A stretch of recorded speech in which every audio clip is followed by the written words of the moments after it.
In today's video, I'm going to teach you how to remove custom fields in Gohighlevel. If you're cleaning up your CRM, reorganizing your data, or just getting rid of fields you no longer use, this process is very straightforward. Just keep in mind that deleting a custom field is permanent, so you'll want to be sure you're removing the correct one before you confirm anything. To get started, go to Gohighlevel and log into your account. Once you're inside the platform, open the appropriate sub-account where the custom field is located.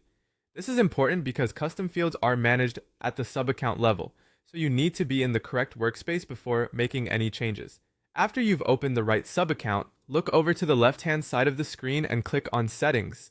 This is where you'll find the account configuration options, including the area where custom fields are stored and managed. Inside the Settings section, go to the left side menu again and click on Custom Fields. This will open the full list of fields currently available in that sub-account. Depending on how many fields you have, this page may be short and easy to review, or it may contain a much larger list. Next, scroll through the list or use the search bar to find the specific field you want to remove.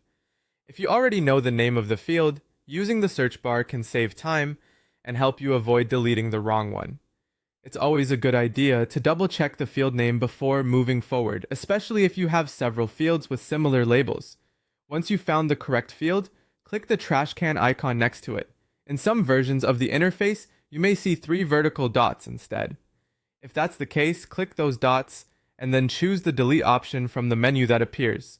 At this point, Gohighlevel will show a warning message letting you know that you're about to delete the field and that this action cannot be undone. Take a moment here to confirm that this is definitely the field you want to remove. This warning is especially important because deleting a field can affect how your data is organized going forward. If everything looks correct, click Delete to confirm. Once you do that, the custom field will be removed from the sub-account. And that's it. That's how to remove custom fields in Gohighlevel quickly and safely. If you're making several changes, it can help to review your remaining fields afterward just to make sure everything still looks organized and exactly the way you want it.